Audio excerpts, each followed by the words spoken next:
The 2-bucket retirement plan. That's what we're going to talk about here today. This is going to make everything so simple for when you're considering retiring. And I got to tell you, it's not just for retirement plan. It's for any kind of income planning when you're looking at your portfolio and the income you need to get through the day and you don't want to run out of money. But we're just going to talk about today as a retirement plan because we're going to assume you're drawing some Social Security. So the 2-bucket retirement plan cannot get any simpler than this.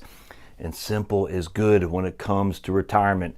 Keep it simple, stupid. We do not want complexity. Complexity is the enemy of successful retirement plans. So welcome to the Heritage Wealth Planning YouTube channel, my friends, the place where you come to learn everything there is about retirement planning, taxes, investment, the whole thing.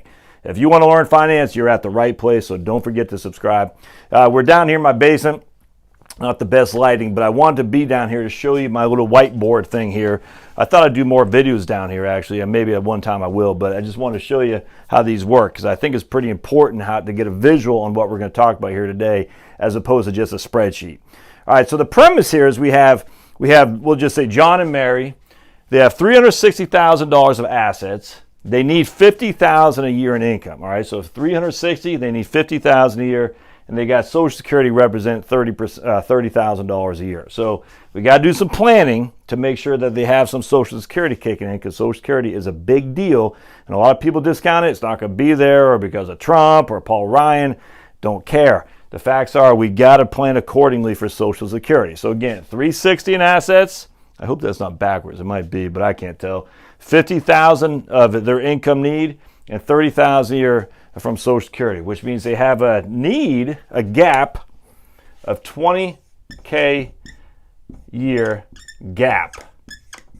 That's got to come from there. All right, so they got $20,000 a year that's got to come from the $360,000. So if we take our trusty calculator, we say that's a 5.5% distribution rate, 5.5%, which is pretty scary because we're always told it should be 4%. Some now tell us 3.2 because the bonds are so low. Others say, 5 to 5.5 is fine. We just don't know. The rule of thumb for the 4% rule is 4.4%. That's if you have a 60 to 40 stock bond ratio, you rebalance it every year, and you don't ever get out of the market when the market goes down. And that does not include taxes, and it doesn't include investment fees either. So when you factor in taxes and investment fees, that 4.4% rule begins to look a little bit stretchy. So I'm going to show you how to avoid that as outright. So we need $20,000 a year off this guy right here. All right, so $20,000 a year has got to be derived from our portfolio. And our portfolio is just our assets, our liquid net worth. We're not even talking about the equity in your home or anything. We're just talking about these 3 buckets: what we need, what we have coming to us, and what we have. So far, so good. All right, so let's erase all this. And we're going to, let me just get my little trusty thing here, my little whiteboard spray. All right. And we'll go back to a scenario of how this is going to work. Now, remember, my friends, Social Security is your bond. All right. That's a bond. That's what it is. It's an annuity / bond. Bonds and annuities, when it comes to retirement, are synonymous. All right. Now, with an annuity, you don't get any residual after 20 years of when it matures. You don't get your money back, which is why annuities pay more than bonds, because bonds, they give you a coupon, 3%, and then annuity, then you get your $100,000 back at maturity. So again, a 10-year Treasury bond right now is paying 3%. You get $3,000 a year each and every year off a $100,000 investment. And 20 years from now, or 10 years from now, I should say, you get your money back. That's how it works. Literally that simple. An annuity probably pay about 5.5% depending on your age and if it's a joint account between you and your spouse. So it's $5,500 a year for the rest of your life guaranteed, which could maybe be 10 years, might be 30 years. We don't know, but they're going to pay you a whole lot more up front because you're getting a return of principal. You're getting your money back. And so you're going to get $5,500 a year.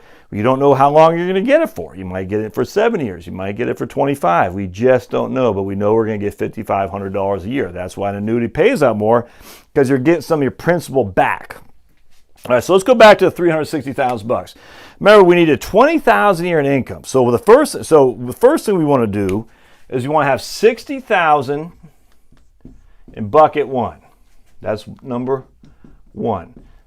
In cash or CDs or a combination thereof.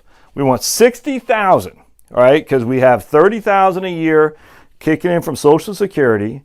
We need $50,000 a year, so we want 3 years cash right here. 3 years cash. So every year we can tap into the 60,000 bucks for 20,000 a year, 20,000 a year, 20,000 a year without worrying about the markets. All right, so that's what we want. So that means we leave 300,000 in bucket 2.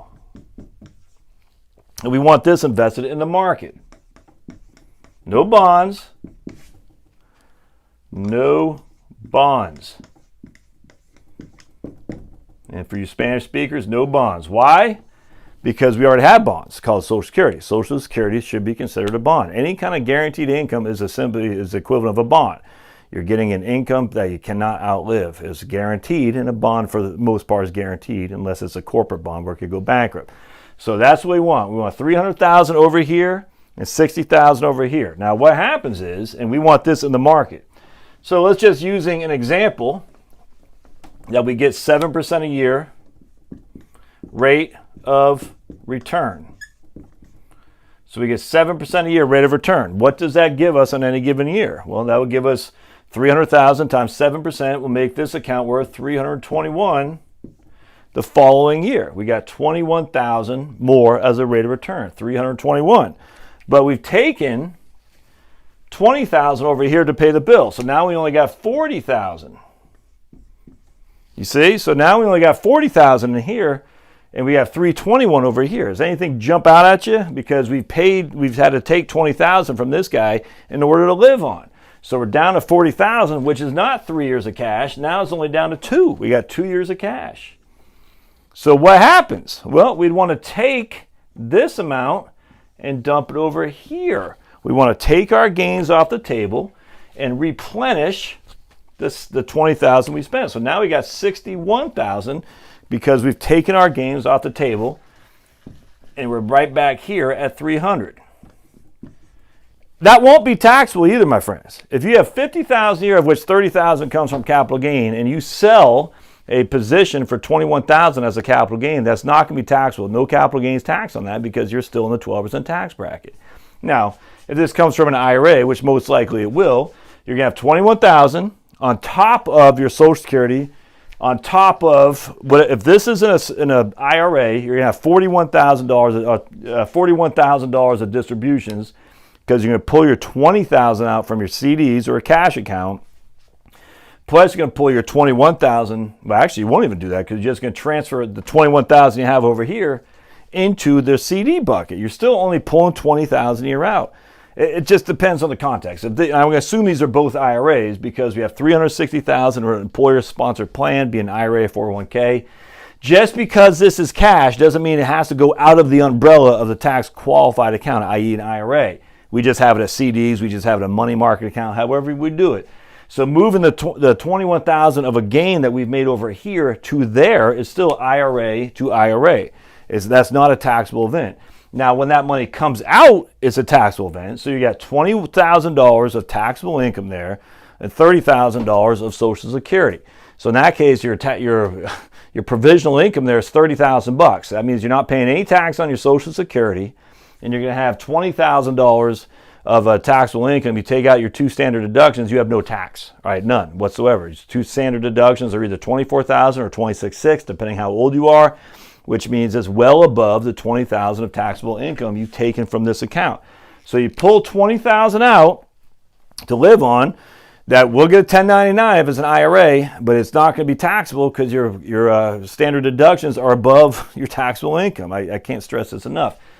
Now, say these are not IRAs and these are taxable. Well, you're not paying tax on the $20,000 you put out of your CD because you're just getting a return of principal. You only pay tax on the interest, which will be nominal because the rates are so low. It might be a couple $100, whoop-de-doo. Now, you would pay tax by selling this $321 and selling the 21 over here, but that's just a capital gain and it won't be taxed either. Why? Because you're still in the 12% tax bracket. I'm just telling you, if you know the tax code, you can work this without paying any tax whatsoever. It works like a charm. All right, so now let's go back up here. Now we're going to say we don't have a 7% rate of return. We're back to 3 years cash here. All right, so we got 61,000. And ideally, what I would suggest, watch this. All right, so we're just going to delete all that. What I would suggest is you got $20,000 in cash, 20 in a 1-year CD, and 20 in a 2-year CD. So let's just say the cash is paying you, I don't know, 1%. Well, I'm just using that for example, 2% and 3%. Here you're making at least a little bit more income. I mean, so you're making $600 a year there, you're making $400 a year there, and you're making $200 a year there. I mean, that's real money. That's just a fact. Will it be taxable to you? No, because your standard deductions are above any taxable income that you have. So I would do a 1-year CD, a 2-year CD, and it's basically a checking account. I don't think you're going to get in this day and age 1% in a checking account. All right, so now what happens? All right, so now a year goes by, and we're done with this right here. All right, so that 1-year CD matures, and now that 1-year CD is now cash. And we're not making 2% anymore on cash account. So say 1% here. This 2-year CD is now 1 year. But because we had it locked in for 2 years, it's still giving us that 3% interest. And again, that's probably a little bit high, but still. So we got $20,000 in cash, $20,000 in a 1-year CD. And then we moved, but now the markets have fallen. So we're going to say the market is down. It fell 20%. So 20% on $300,000 is down to $240,000. All right. So now we're lost. We're down to $240K here because the market has fallen to $240K, and we've taken the $20,000 out of cash, and we just have $40,000 left. All right, so now the market, we don't do any transactions here. We don't move money from here to there. No. Why? Because we do not want to sell when the market is down. So we don't move anything. We just keep it in this account for now. So now we got $200,000, right? So watch what happens. That's a 20% decline too. So that's not, that's pretty common, but it only happens every 4 or 5 years. So that does happen, but not every year, that's for sure. All right, so now though we're down to $20,000, we're down to $60,000, but we're back up here to $20,000. All right, so now the market is up again. We'll say 10% for simplicity. So that's back up to 264 with 10%, because the market typically after it falls, it comes back. Generally speaking, there's no pattern to this, my friends. It's very random. But if the market is down 20% in 1 year, generally speaking, the next year will be up a little bit too. All right, so now we're at the 264. But now we're down to here. This is gone. So now this 1-year CD is in cash. So now we're like, yikes, what are we going to do? And now we're going to say again, the market is back up to 10%. Well, I was just using that for an example. It's probably good. Actually, that would probably be more. But that's another $26,400. So I got to get my trusty calculator and say 264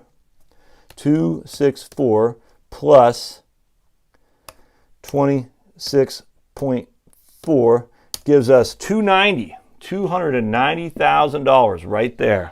$290,000. Now we're wiped out of cash. All right. So we got no cash. No cash. All right. But we have enough to live on year 1, 2, and 3. So we lived on year 1. We did not take any money of the market. Year 2, the market gives another 10% back. Year 3, the market gives another 10% back. So now we're in year 4, and what we have $290,000 over here.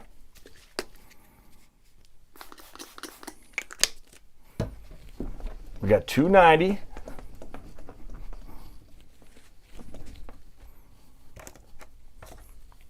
And we're going to say, we made another 10% interest.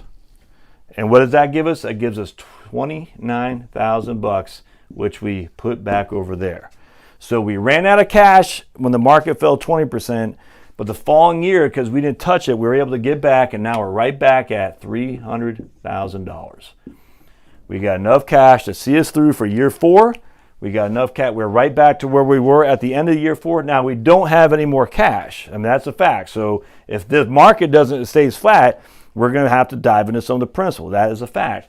But that's just with the market dropping 10% or 20% and going up 10, 10, 10. And if you look at the history of the market, it doesn't do that. It goes down 20%, it goes up 15, 20. Now, I don't know if it's going to happen again. We just don't know. But that is, I don't want to say the worst case scenario, because 2008 was the worst case scenario. But that's an easy way for you to at least avoid the risk of the first couple years of retirement. Just keep enough in cash in order to not have to sell when the market's down. Now, what happens if the market stays flat for a year or two or goes up to 310? Can you? Oh, you can't really see that. Let's say a couple years go by, another year goes by, and the market simply grow to 310. We got no cash over here. What do? Now we're in our 5th, 6th, 7th year, all right? Well, it's okay to start pulling some principal off here, without question. But what you really should be doing is belt tightening at that point. If this happens now, you need to start belt tightening where you say, I'm not going to take money out of the market. I'm going to have to tighten my belt. And that's the interesting thing with retirement spending. Most people's belts tighten automatically as they get older in retirement. So no longer do you need 20K a year. Now you might need 15, 10 even. We have studies on this, my friends, that said most people, as they get in their 70s and then the 80s, the 20 that they needed when they first started out, they don't need that anymore. So the thing with this plan right here is we're saying between the time you retire and the first basically 5 to 8 years, we can avoid you getting hammered by a down market. You don't have to get hammered by a down market at all. And then we revisit and we say, okay, Mary and Bob, let's just say we had to dip into a little bit of principal, but now we're 75 years old. All right? And now we don't need, now we had to dip a little bit of principal. We got $275,000 in this bucket, but now you're 75 years old, and now you don't need 20,000, you might need 10. I mean, I don't know, but we're just using that for example.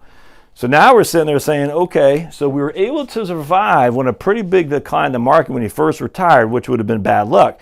I've told you about before the sequence of return risk where if you retired in 1973, you ran out of money after 18 years, whereas if somebody else who retired in 1975 had millions of dollars by the time they died, just because those 2 years were just bad luck.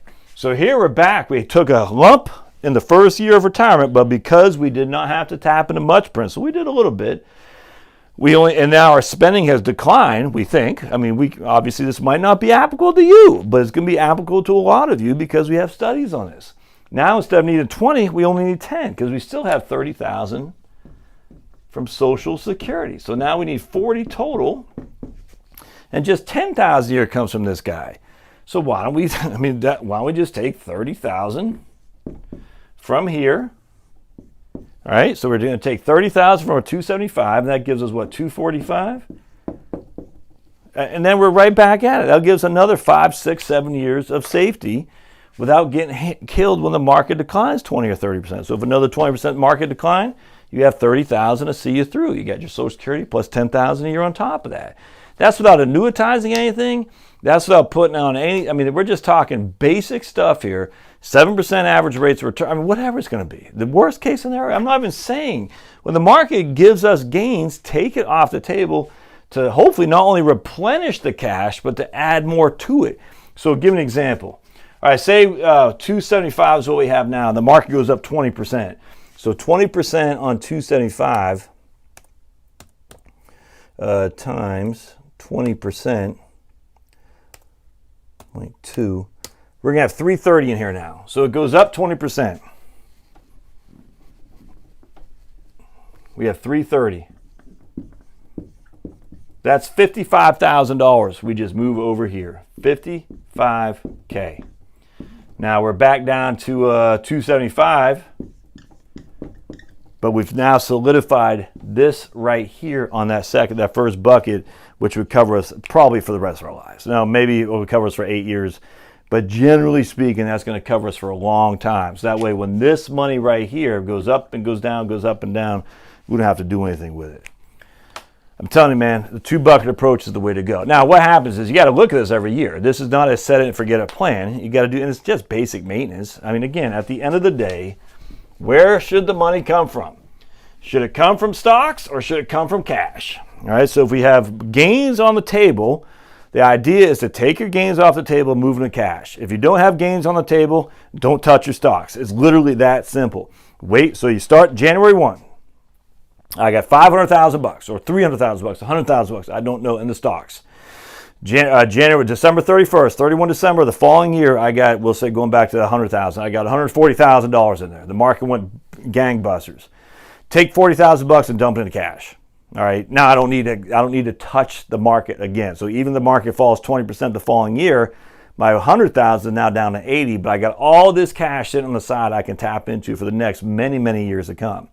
And that's all there is to it. Now let's say the 100,000 dropped to 80,000, but the following year it's up to 120. Take the 20,000 out, dump it into cash. So I'm always using this as my base at 100,000. When it goes below 100,000, leave it be. When it goes above 100,000, take it, dump it into cash, and keep the cash account rolling, because again, your Social Security is your bond. Your cash is for to make up the difference between what you need and what Social Security provides. And this, your stocks, will give you the long-term growth potential for inflation, and that way you can take gains off the table, because gains happen more than losses do. But gains are only good if you take them. Take them off the table. You don't have to worry about capital gains for most, because your taxes are going to be so minimal. If anything, anyway, it's not going to be a big hit to you at all. And you don't have to worry about taking distributions from your IRA either, because in this case, again, there is no taxes, because your standard deductions are higher than your taxable income, which means you pay nothing. Now, every situation is different, but again, 100,000 baseline. The following year is worth more than 100,000, take the gains off the table. The following year is less than 100,000, leave it be.